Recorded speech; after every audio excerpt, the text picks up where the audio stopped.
하나님의 말씀은 베드로전서 3장 15절부터 17절입니다.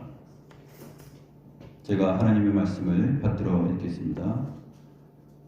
너희 마음에 그리스도를 주로 삼아 거룩하게 하고 너희 속에 있는 소망에 관한 이유를 묻는 자에게는 대답할 것을 항상 준비하되 온유와 두려움으로 하고 선한 양심을 가지라. 이는 그리스도 안에 있는 너희의 선행을 욕하는 자들로 그 비방하는 일에 부끄러움을 당하게 하려 함이라. 선을 행함으로 고난받는 것이 하나님의 뜻일진데 악을 행함으로 고난받는 것보다 나으니라. 오늘날 우리가 살아가고 있는 이 시대는 점점 날이 갈수록 노아의 시대를 생각나게 하는 그러한 상황으로 치닫고 있습니다.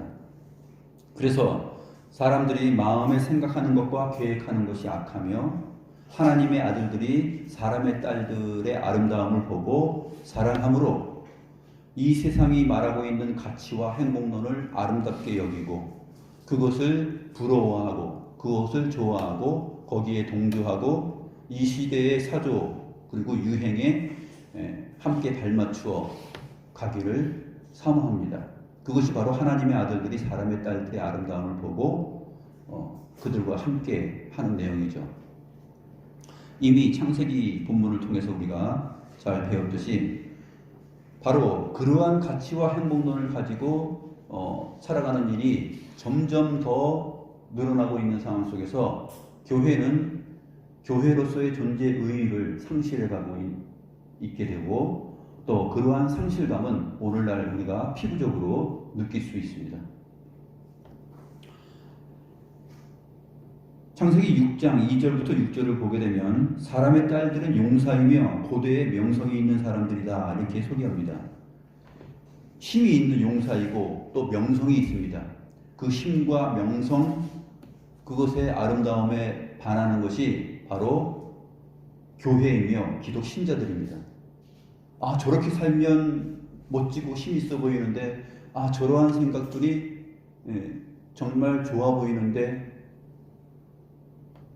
하면서 그 명성을 부러워하고 저 명성을 나도 한번 가져보고 누려볼까 하는 것이 바로 하나님께서 노아의 시대 때 보여주고 또 물로 세상을 심판하신 그 이유입니다.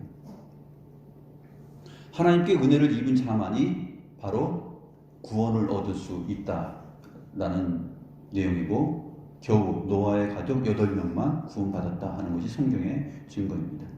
갈수록 이러한 위기는 세상에 만연해질 것이고 우리는 믿는 자들로서 참된 하나님의 신앙 고백을 어떻게 하며 이 세상을 신자답게 살아가야 될 것인가 하는 문제에 계속적으로 직면하게 됩니다. 창세기 강해 77강까지 1년 반 정도, 1년 반 약간 못되게 되었는데 마치고 무엇을 설교할까 고민하다가 사도신경 강의를 한번 해야 되겠다. 왜냐하면 우리 가온이도 이제 곧 세례문답하고 세례를 받아야 될 때가 이제 다가오고 있고 또 우리 교우들 여러분들도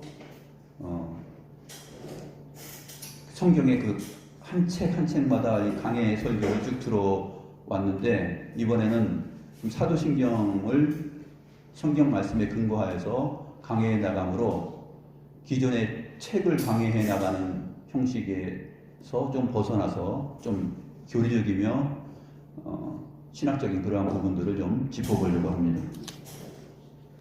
하나님께서 베드로 사도를 통해서 바로 이 상황이 그때 그 상황이 오늘날 시대의 상황과 같다라는 것을 사도의 그 편지를 통하여서 지금 우리에게 전해주고 있는 것이죠.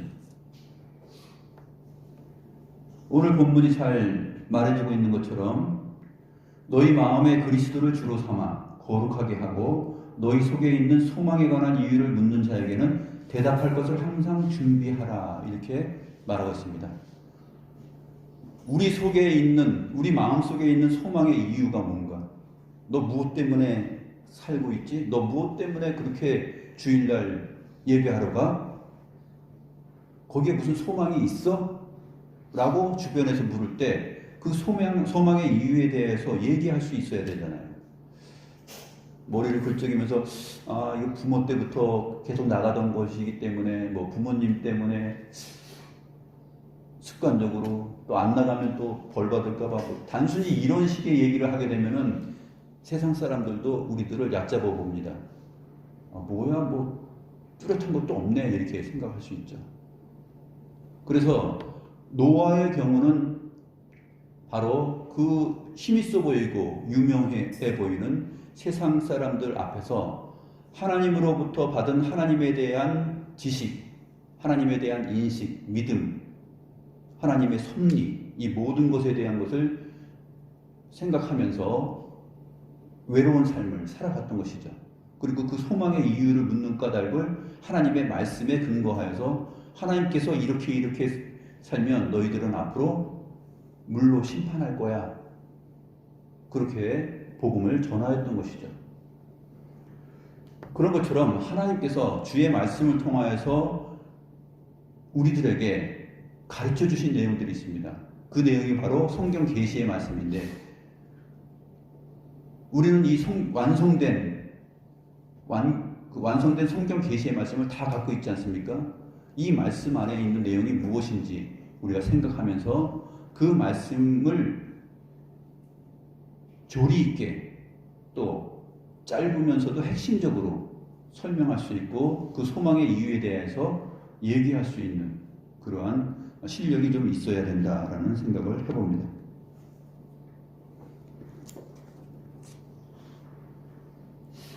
우리의 소망은 성경의 기록 목적과 맞습니다. 성경의 기록 목적은 우리의 소망이 하나님께 있는데 어떠한 하나님께 있느냐 하면 삼위일체 하나님께 있다라는 것입니다. 하나님께서는 하나님 자신을 어떻게 계시하셨냐면 성부, 성자, 성령 삼위일체 하나님.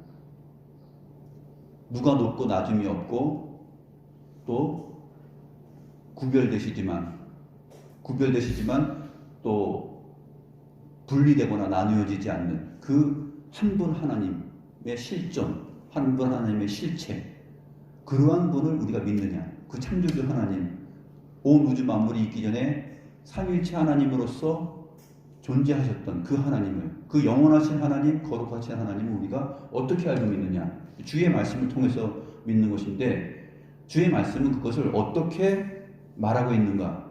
그것이 바로 선지자들과 사도들이 말씀한 내용인데 그것을 사도신경의 내용이 잘 표현해 주었다 하는 것입니다. 그래서 우리가 이 사도신경을 신구약 성경 전체에 나와 있는 성부, 성자, 성령 하나님에 대한 그 인격과 사역에 대한 이해, 그리고 그 하나님께서 교회를 품고 교회를 어떻게 거룩하게 만들어 가시는가 하는 내용, 그것이 성경 계시의 전부입니다. 그 소망의 이유와 내용을 우리가 바르게 인식하고서 이러이러한 내용 때문에 이것을 믿기 때문에 우리는 예배하고 있어, 기독신자로 살아가고 있어 라고 말을 해야 되는 것이죠.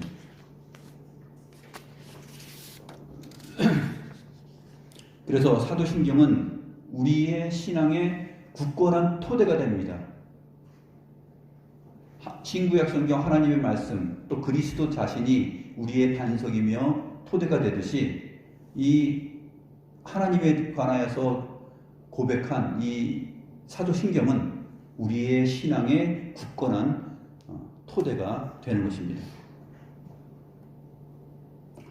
우리가 사도신경을 예배 때마다 하나님 앞에서 순서에 의해서 고백하기 때문에 매우 익숙하고 또 어려서부터 신앙생활을 수년, 수십 년 이렇게 한 분들은 다 외우고 있습니다.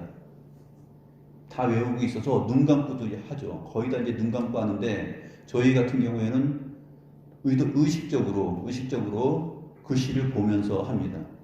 왜냐하면 눈 감고도 다 할 수 있을 정도로 우리에게 익숙한 것이에요. 그런데 왜 보면서 하느냐 하면은 우리가 믿는 바, 우리가 고백하는 바 그 고백을 그 고백하는 그 순간 찰나에 더욱더 깊이 생각을 할 수 있기 때문에 그래요. 해야 되기 때문에 그래요.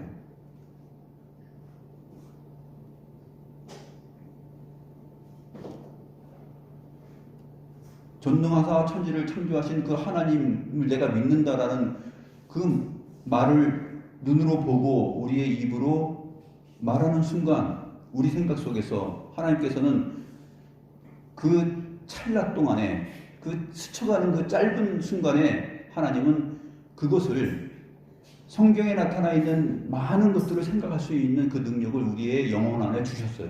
그래서 그것을 하면서 그 생각이 스쳐 지나갈 수 있습니다. 그래서 눈으로 보면서 그렇게 하는 것이에요.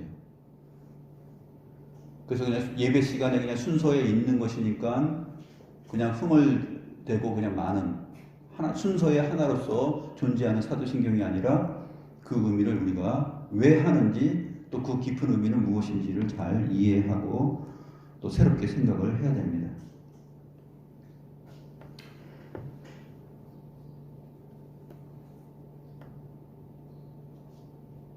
남녀의 관계에 있어서도 서로 함께 동거하고 살아가고 함께 부부가 될 때는 고백을 하죠. 사랑의 고백을 합니다.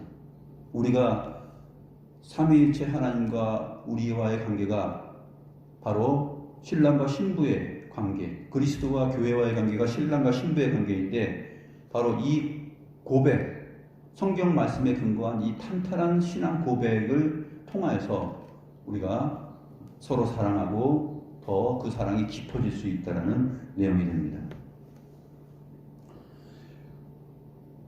누구나 다 믿는 바가 있고 또 신앙이 있는데 그것은 그 믿는 바 확고한 신앙의 내용이 자기의 건강과 힘이든지 아니면 뭐 정치적인 색깔이든지 하나님을 믿지 않는 자들은 그러한 것들이 자기의 신념이고 신앙이고 철학이에요. 그래서 한 사람의 그 인생관, 한 사람의 세계관을 보게 되면 그 사람이 자기의 그 존재성과 그 다음에 온 우주 만물과 세계와 역사 그것이 자신과 어떻게 관계가 있는가를 생각할 때 얼마만큼 자기의 존재를 그러한 세계관이라는 틀 안에서 생각해내고 있느냐 하는 것이 중요한 관점이 되는데 그것이 바로 우리들은 기독교 세계관, 성경적 세계관으로서 우리의 존재가 드러나게 되는 것이죠. 그러나 하나님께서 주신 이 믿음이 없는 사람들은 성경적 기독교적 세계관이 아니라 하나님의 창조나 또 우주 만물의 존재의 의미 또 나 자신의 존재의 가치 이러한 것들에 대해서 깊게 생각하고 알려고 하는 부분들이 좀 의지가 약합니다. 그래서 단순히 그냥 시대 속에서 한 인생을 살아가고 시대가 내놓는 그런 행복론과 가치를 따라서 그냥 짤막한 생각을 가지고서 살아가게 되는 것이죠. 복잡한 것을 싫어하는 것이에요. 복잡하고 깊고 생각해야 될 것들 그리고 거기에서 정당성을 찾아야 될 것을 시도하는 것을 싫어합니다. 그래서 그냥 편하게 쉬고 또 얼마 살지 모르지만 살다가 그냥 죽는 거 뭐 그 정도로 이렇게 생각하는 경우들이 많이 있습니다. 그렇게 살아서는 안 되는 것이죠.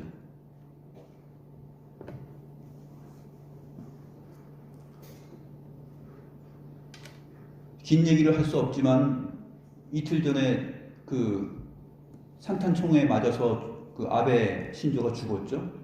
그 아베 신조가 갖고 있는 그러한 신념, 철학, 인생관 그것이 그의 믿음과 그가 생각하고 지니고 있는 그 믿음과 관련되어 있고 그가 고백하고 있는 그 종교와 신앙에 관련이 깊숙이 되어 있다는 것을 우리가 알 수 있습니다.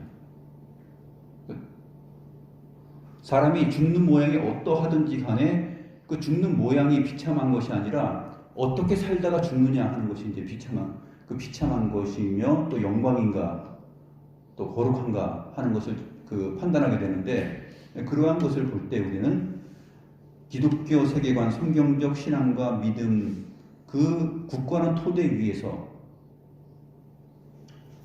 살아가는 것이 얼마나 가치 있으며 얼마나 영광되며 거룩한가 하는 것을 새삼 느끼게 되는 것이죠.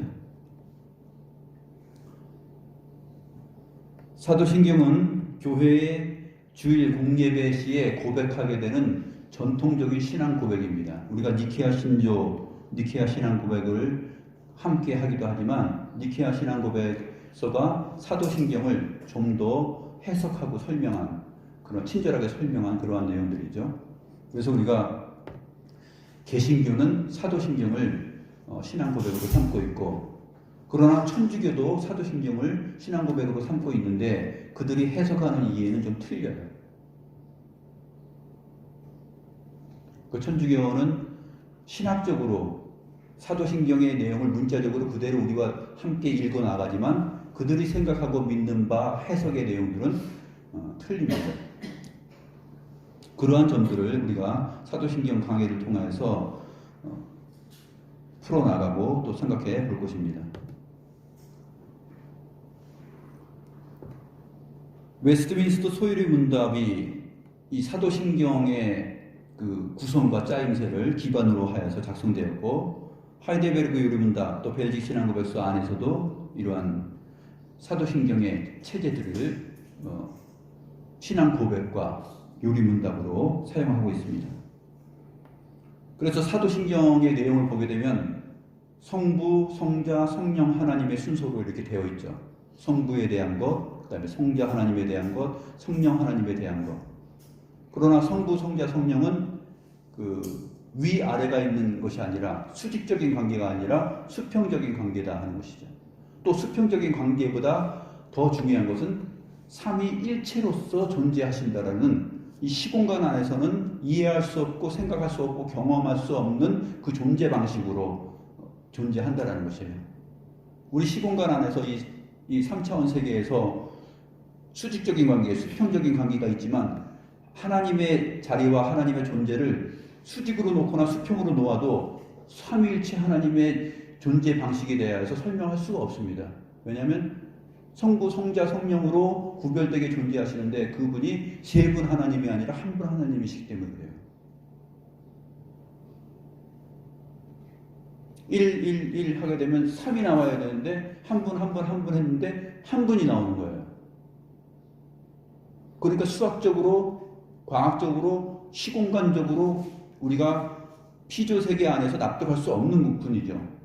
왜냐하면 피조세계가 있기 전에 하나님 홀로 삼위일체로 거하셨기 때문에 그 하나님의 존재와 거룩하심과 역사, 또 구속 방식, 창조와 새 창조의 내용을 다 고백해내고 그것이 교회와 우리들과 어떠한 관계가 있는가 하는 것을 말하는 것이 뭐냐면 고백하는 것이 사도신경의 내용이에요. 그래서 개혁파 정통신학의 앵글은 어떻게 짜여져 있냐면 네모난 게 아니라 트라이앵글이에요. 트라이앵글. 성부, 성자, 성령 또는 성자, 성부, 성령 또는 성령, 성부, 성자.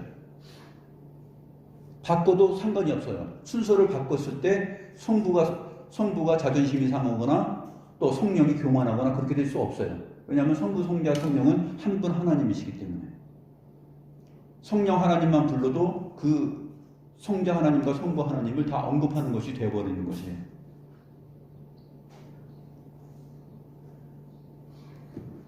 이것이 삼위일체 트리니티 신학입니다. 그 하나님에 대해서 사도신경이 잘 요약을 해주고 있습니다.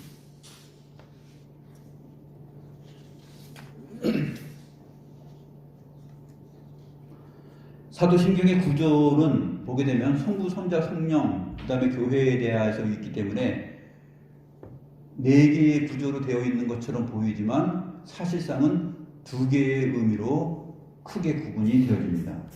그러면 문장이 있으면, 내용이 있으면 그 문단 나누기를 하고 내용을 구분할 때 어떠한 특별한 단어를 통해서 나누게 되죠. 근데 그 특별한 단어가 이 사도신경 안에 있는데, 사도신경은 물론 헬라어로 기록된 것이지만 헬라어로 기록된 원판이 없어요. 그래서 라틴어로 기록된 것이 있는데, 라틴어로 기록된 부분이 오늘날 이 모양새를 갖추어서 하나의 신앙 고백으로 되어진 게 언제냐면 주후 390년이에요. 4세기 390년대쯤에 우리가 지금 고백하고 있는 이러한 문서로 신앙 고백으로 되어졌습니다. 그 전에는 좀 짧게 완성도가 다 완성된 것이 아니라 좀 파편적으로 흩어져서 이렇게 고백되어 오다가 390년대쯤 와서 교회의 역사 가운데 하나의 문서로 신앙 고백이 되어졌어요. 그런데 왜 390년인데 사도신경이라고 그러냐? 그 이유가 궁금하지 않습니까? 사도들은 어느 때까지 살았어요? 1세기 사람들이죠. 1세기 주후 100년 안에 다 죽습니다. 주후 100년 안에 사도 요한이 요한계시록 마치면서 맨 마지막에 죽는데 100년 거의 다 돼서 죽게 되는데 그 안에 1세기 100년 안에 다 죽어요. 나머지 290년 기간 동안에 사도들의 존재와 흔적은 없습니다. 그런데 왜 이것을 사도신경이라고 그러냐? 교회 역사 속에서 이 내용들이 구전되고 알려지고 쭉 내려왔는데 파편적으로 하나씩 부분적으로 이렇게 알려져 왔다가 이러한 모양새를 갖추게 되었는데 그것이 성경 전체의 내용을 집약하고 설명하고 있고 사도들이 가르친 바를 그대로 압축하여서 그와 상응하게 전달하고 있기 때문에 이것은 사도들의 가르침과 방불하다라고 생각한 것이에요. 그래서 사도신경이다 이렇게 표현을 한 것입니다. 제목을 그렇게 지은 것이죠. 사도들이 직접 한 것은 아니지만 사도들이 기록하고 가르친 바 그 성경 계시에 입각한 것이다. 그렇게 본 것입니다. 라틴어 사도신경은 이제 크레도라는 단어가 독특한 단어인데 크레도라는 단어는 나는 믿습니다라는 뜻이에요. 나는 믿습니다. 그래서 이 사도신경 안에 라틴어 크레도라는 단어가 2번 나와요. 2번 나오는데 어떻게 2번 나오냐면 전능하사 천지를 만드신 하나님 아버지를 내가 믿사오며 주 예수 그리스도를 이러이러한 구주 예수 그리스도를 내가 그 아들 예수 그리스도를 믿습니다라고 했을 때 성부 하나님과 그의 아들 예수 그리스도를 믿는다라는 말을 할 때 그때 크레도라는 말을 하게 됩니다. 나는 믿습니다. 무엇을 믿느냐? 전능하시고 거룩하셔서 온 천지 만물을 창조하신 것. 니케아 신경에 의하면은 눈에 보이는 것과 보이지 않는 모든 것들을 창조하신 분, 그분을 믿는다. 또한 무엇을 나는 믿느냐 하게 되면은 그의 아들 독생자 예수 그리스도를 믿는다 이렇게 하는 것입니다. 2번째 크레도라는 말이 어디에서 나오냐면 성자에 대한 많은 언급들이 쭉 나온 다음에 성령 하나님을 언급할 때 나옵니다. 성령을 믿사오며 그러니까 거룩한 영을 나는 믿습니다 라는 말을 할 때 이 내용이 나와요. 그래서 이 크레도 나는 믿는다 했을 때 무엇을 믿느냐? 성령 하나님 거룩한 영을 믿는다고 했을 때 거룩한 교회를 믿는다. 거룩한 성령을 믿고 또 거룩한 교회를 믿사오며 이 2가지로 언급하는데 이 크레도가 거룩한 영과 거룩한 교회를 믿는다고 고백을 하고 있습니다.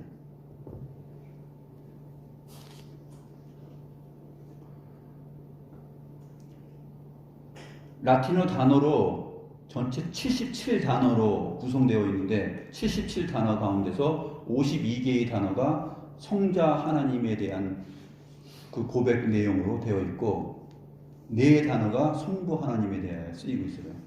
그리고 한 단어는 성령 하나님에 대해서 쓰고 있는데 성령 하나님에 대한 표현은 짧죠. 굉장히 짧습니다. 거룩한 영을 내가 믿사오며 이렇게 되어 있어요. 성령 하나님께서 섭섭해 하실까요? 그렇지 않죠. 시편의 말씀처럼 내가 주의 영을 떠나서 어디로 갈 수 있겠습니까? 주의 영을 떠나서는 내가 새벽 날개를 치고 하늘 위 저쪽까지 가거나 바다 끝에 갈지라도 내가 주의 영을 떠나서 존재할 수 없다라는 것이에요. 그 거룩한 성령을 내가 믿는다면 그 성령 하나님은 바로 창조주 하나님이시요 이 모든 창조된 것들을 다스리시고 또 보호하시고 보존하시며 또 우리 마음속에서 모든 것들을 깨닫게 하시는 하나님의 영이죠. 성부의 영이시기도 하고 성령의 영이시기도 해요. 그래서 그렇게 짧게 표현됐다 그래서 성령 하나님을 홀대하거나 성령 하나님이 섭섭해할 이유는 전혀 없는 것이에요. 그래서 이 독특한 그 내용 안에 거룩한 삼위일체 하나님에 대한 고백이 쫙 나와 있고 그 다음에는 어떻게 되어 있습니까? 우리가 사도신경을 잠깐 보게 되면은 거룩한 공회, 그 다음에 성도가 서로 교통하는 것, 죄를 사하여 주시는 것, 몸이 다시 사는 것, 영원히 사는 것을 믿사옵나이다. 성령을 믿사오며 내가 거룩한 영을 크레도 한다, 믿는다 라고 했을 때 뒤이어 나오는 것이 바로 똑같이 거룩이에요. 성령은 거룩한 영이죠. 교회에 대해서 말한 언급도 거룩한 공회를 믿는 것이에요. 거룩한 공회. 그 다음에 성도가 서로 교통하는 것. 거룩한 자들이, 하나님 안에서 거룩한 자들이 서로 교통하는 것. 이것도 거룩이죠. 죄를 사하여 주시는 것. 죄를 사하여 주시는 것이 바로 하나님의 영의 거룩한 행위이죠. 몸이 다시 사는 것은 바로 거룩하지 못하기 때문에 죄로 말미암아 죽게 된 우리가 몸이 다시 사는 것이기 때문에 이것 또한 거룩, 하나님의 영과 같은 단어입니다. 또 영원히 사는 것, 우리가 영원히 살지 못하는데 죄악 가운데 출생하여서 죄 때문에 죽게 되는데 우리가 영원히 살게 되는 것도 바로 성령을 믿사오며에 연결되는 설명이죠. 이런 것들을 우리가 그 사도신경의 강해를 통하여서 좀 더 구체적으로 살펴보고 우리가 믿는 바, 우리가 왜 기독교인인가? 너 왜 교회 나가서 주일마다 예배하는가? 라는 질문을 할 때 이 사도신경의 내용들을 깊이 있게 체계적으로 간략하게 또 명확하게 설명할 수 있고 내 자신 안에 확고한 신앙의 틀로 가지고 있어야 된다 하는 것을 우리가 알아야 되겠습니다.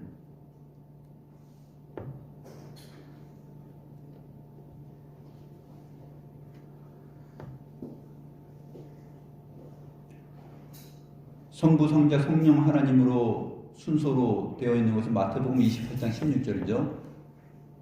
그 마지막 날에 아버지와 아들과 성령의 이름으로 세례를 주라 했을 때 아버지와 아들과 성령이 나오기 때문에 성부, 성자, 성령 삼위일체 하나님을 그렇게 순서로 언급하고 있습니다. 그러나 고린도후서 13장 13절에 가게 되면 성자가 먼저 나와요. 사도 바울이 편지를 마치면서 당부하는 말, 고린도후서 13장 13절을 보게 되면 주 예수 그리스도의 은혜와 성자 하나님의 은혜와 하나님의 사랑과 성부의 사랑, 그 다음에 성령의 교통하심이 너희 우리와 함께 있을지어다. 그러니까 이렇게 성자, 성부, 성령으로 바꿔 부를 수도 있다라는 것입니다. 고린도전서 12장에 보게 되면 하나님께서 주시는 은사, 거룩한 은사에 대해서 얘기할 때는 성령 하나님을 먼저 언급하고 그 다음에 성자가 나오고 성부 하나님에 대한 소개가 나옵니다. 이래서 신약 성경에 보게 되면 성부, 성자, 성령 또는 성자, 성부, 성령 또는 성령, 성자, 성부 이런 식으로 이것이 어떤 순서가 있는 것이 아니라 왜 삼위일체 하나님이시기 때문에 어떠한 분을 앞세워 먼저 언급하여도 그것이 하나님의 하나님 되심을 손상시키지 않는다라는 것이죠.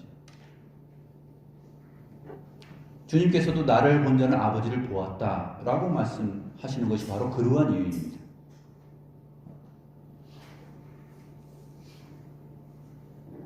그러면 본격적으로 이 크레도 나는 믿는다. 내가 믿는 것을 지금 고백하는 것이잖아요. 내가 무엇을 믿는가?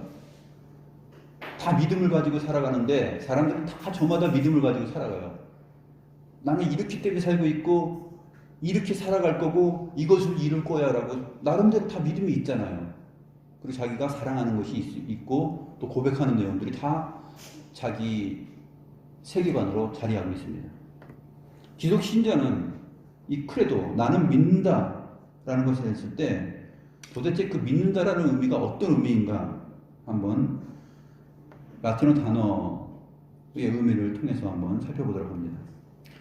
이 크레도라는 말은 라틴어에서 심장을 뜻하는 코르라는 단어와 그 다음에 주다라는 단어의 도의 합성어예요. 그러니까 뭐냐면 심장을 내어준다라는 뜻이에요. 심장을 내어주는. 그게 뭐냐면 나는 믿는다는 거죠. 내가 너를 믿기 때문에 내 심장, 내 마음을 다 내어줘. 온전히 다 내어주는 거예요. 개방하고 완전히 100% 믿는 거예요. 그래서 크레도 하게 되면은 나는 믿습니다. 나는 믿는다라는 뜻이 되는 거예요. 어원적인 의미가 굉장히 큽니다. 내 심장을 내어주는 거예요. 전체를 다 드리는 것이죠. 나의 생명을 다 온전히 바쳐서 사랑하고 믿는 것이에요. 그게 바로 나는 믿습니다 라는 고백입니다. 이것은 가장 사랑하는 자, 가장 신뢰하는 자, 가장 존대하고 존경하는 자에게 할 수 있는 행위이죠. 남자 간에 사랑하는 사람들 안에서, 부부 간에서, 여보, 나를 못 믿어? 못 믿어. 그런 말을 할 수도 있고, 응? 나 믿잖아. 이렇게 얘기할 수 있잖아요. 그래, 나 믿어. 했을 때, 크레도 했는데, 내가 너를 믿어 했을 때 이 크레도는, 인간들 안에서 일어나는 이 크레도는 아주, 정확한 의미의 크레도는 안 되는 것이에요. 우리가 선행의 의미도, 인간이 행하는 선행도 역시 하나님의 말씀 안에서 하나님께서 주시는 영을 따라서 해나갈 때 그것이 그 안에서, 그리스도 안에서 선행이 되는 것처럼 내가 믿는다라는 했을 때 그 믿는다라는 것의 진실성은 바로 하나님의 은혜와 관련하여서 하나님의 계시의 내용 전체와 관련하여서 주의 영이 내 영혼 안에 작동하는 것을 근거로 해서 가능한 이 것이 됩니다. 내가 믿는다 했을 때 하나님을 그렇게 믿는다, 하나님께서 계시해 주신 방식 안에서 내 존재와 가치를 고백하고 나는 주 하나님을 믿습니다라고 성경에 이렇게 말씀하신 모든 내용들을 다 믿습니다라고 고백할 수 있는 것이죠.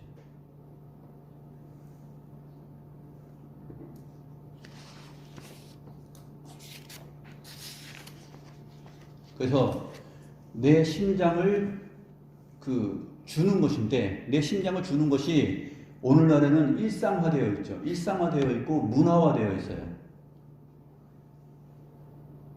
나는 믿습니다라는 것이 바꿔 말하면 나 너 사랑해 그런 뜻이거든요. 어떻게 사랑 표현하죠? 오늘 우리 유행하는 유행어. 사랑하게 되면 심장이 어떤 모양이에요? 심장이 하트 모양이잖아요. 하트 모양. 그러면 엄지와 검지 해가지고 이렇게, 이게 사랑이잖아요. 사랑해. 막 부부간에 막 삐졌어. 얘기도 안 해. 그러면 남자들이 그걸 풀기 위해서 하면서 막 웃으면서 다 이렇게 뭐 하트를 날린다. 이게 저게 믿음이고 사랑이 회복될 수 있는 내용인가요? 나는 믿습니다. 사랑합니다. 그 고백이 될 수 없는 것이죠. 이 심장을 가리키는 이 모양, 하트 모양이 사랑의 내용이고 믿음의 증거인데, 하트 모양, 하트 뭐 날리고, 이모티콘도 많잖아요. 이모티콘 보게 되면 하트 모양 굉장히 많아요. 뭐 퍽퍽 찌는 거, 그 다음에 뭐 심장 뭐 두근두근 하는 거, 별것들 다 있죠. 근데 그거를 우리가 휴대폰 사용하면서 뭐 카톡 보내면서 막 써먹잖아요. 참 저급하고 단순하다. 왜냐면 이 사도신경에서 내놓는 이 근원적인 고백에 비하여서는 참 비교가 안 된다라는 것을 말하고 싶은 거예요. 그것이 쓸모없다라고 얘기하는 것이 아니라 비교할 수 없다라는 것이에요. 손가락으로 만들고 또 어떻게 만들어? 이드나 어떻게 만들어? 또 사람 표시? 하트 모양 손으로 어떻게 만들어? 양손으로 뭐 이렇게 만드나? 이렇게 만들고 또 뭐 이렇게 꼭 세워서 뭐 이렇게 보내기도 하고, 그 다음에 양팔 올려가지고 머리에 이렇게 해가지고 또 사람 이것도 만들고, 서로 두 사람이 또 팔 하나씩 이렇게 해가지고 또 만들고, 하여튼 뭐 다양하게 만들어내잖아요. 그게 뭐냐면 나의 심장을 준다라는 거거든요. 나의 심장을 준다. 난 너 믿는다. 너 사랑해. 그 고백이거든요. 관계 속에서의 고백. 하나님과 우리와의 관계 속에서 이 고백이 바로 크레도, 나는 믿습니다. 나는 이러이러한 내용 때문에 주를 믿고 주를 사랑합니다. 라는 것인데,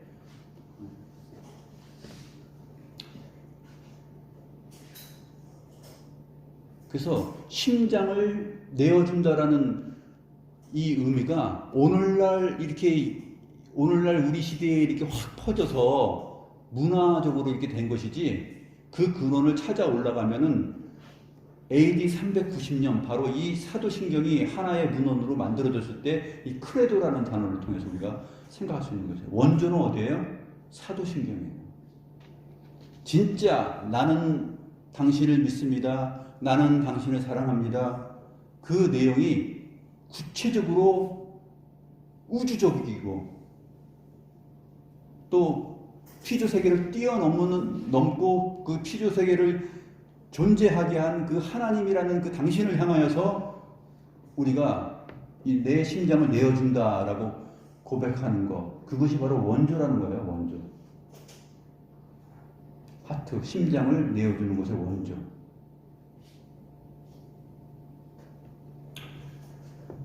(16세기의) 칼빈이 그의 스승이 이제 파렐이라는 분인데, 파렐이 제네바시를 성시화, 즉 기독교 세계관으로 하나님의 율례와 말씀으로 거룩하게 만들어가자라고 하면서 칼빈이 신학적으로 훌륭하니까, 인격도 훌륭하고 그러니까 칼빈을 너 나와 같이 손잡고 하자.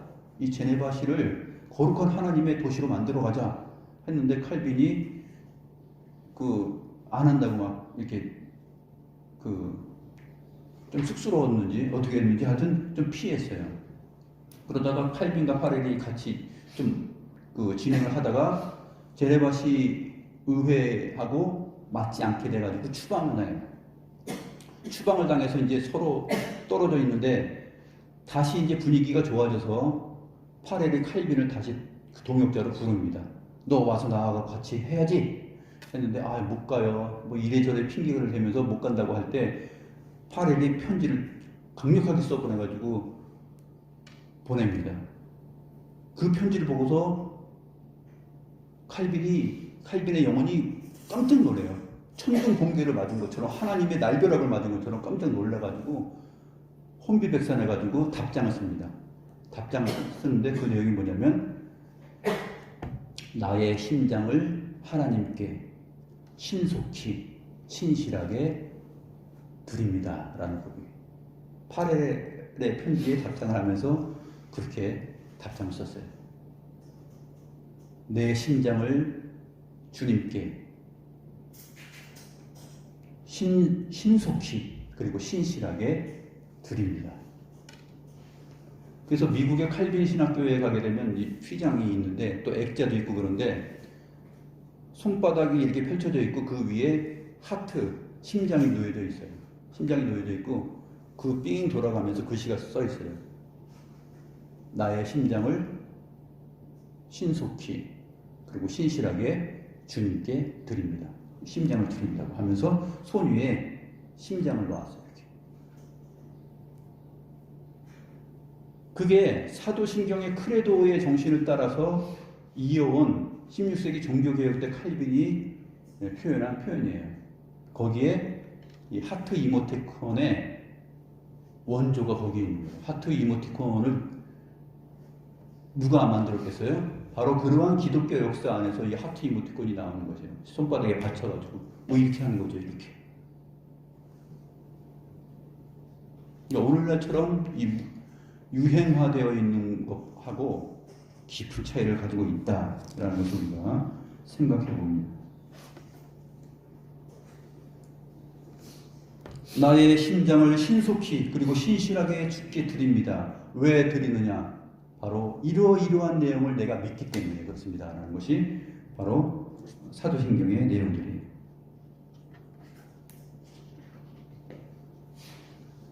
그래서 우리가 예배 시간에 사도신경을 같이 읽고 낭송할 때에 습관적으로 하는 것이기 때문에 하거나 익숙하고 외웠기 때문에 그냥 단순하게 해버리는 그런 것이 아니라 그 의미들을 이제 좀 깊이 알고 우리가 해야 되겠다 하는 마음을 가지고 제가 사도신경 강의를 몇 주가 될지는 잘 모르겠지만 좀 자세하게 해보려고 합니다.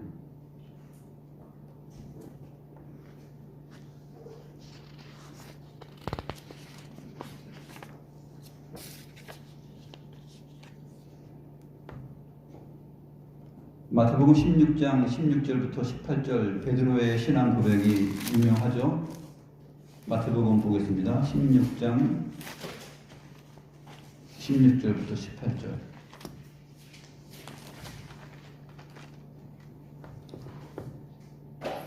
예수님께서 주님을 따르는 제자들에게 너희는 나를 누구라 하느냐 라고 물으니까 시몬 베드로가 대답하여서 이렇게 말합니다.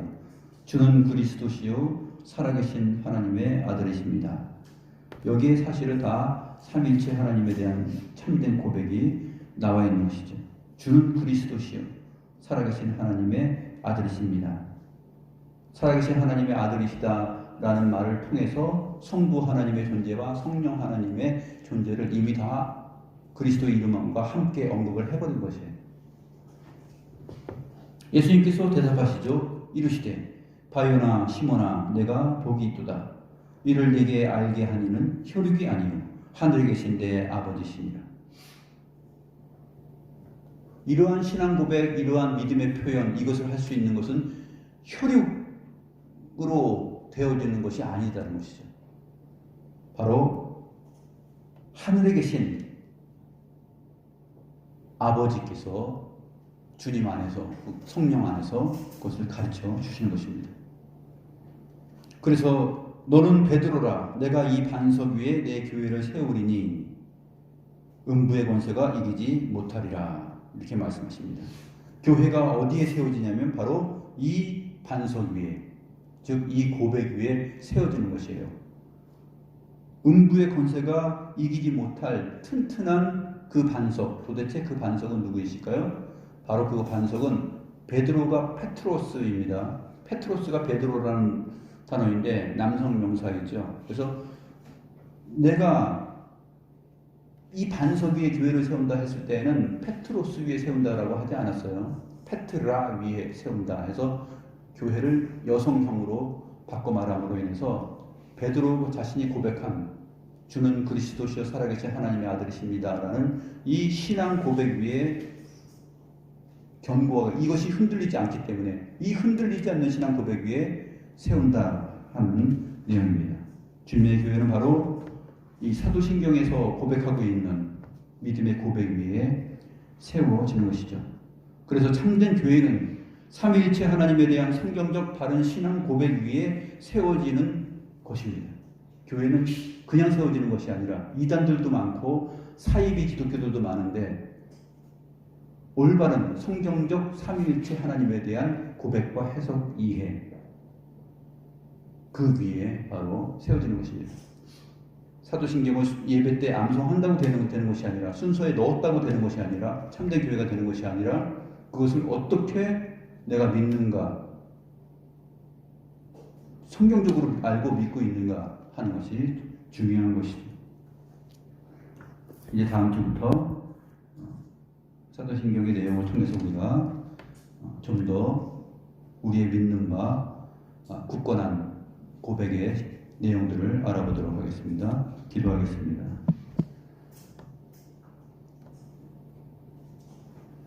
우리 신앙의 믿음 견고한 토대가 되는 사도신경의 내용을 주의 계시의 말씀인 성경을 통해서 우리가 함께 알아가고 함께 이해하고 고백하고 또 우리의 삶 속에서 실천하여 가도록 하기 위하여 이렇게 시작합니다. 하나님 아버지, 하나님께서 우리의 영혼을 밝히 비추사 주의 말씀과 성령 안에서 바른 신앙의 토대 위에 우리들의 믿음의 고백을 하며 참된 성경적 기독교적 세계관을 가지고 이 땅을 의미 있게 살아갈 수 있는 귀한 신자들 되게 하여 주옵소서. 우리 가운데 있는, 우리 마음속에 있는 소망의 이유에 대하여 묻는 자들에게 분명하고 명료하게 말할 수 있고 설명할 수 있는 그러한 실력 있는 기독 신자들이 될 수 있도록 주께서 선하게 인도하여 주시옵소서. 삼위일체 하나님을 굳게 의지하오며 살아계신 우리 구주 예수 그리스도의 이름으로 기도드립니다.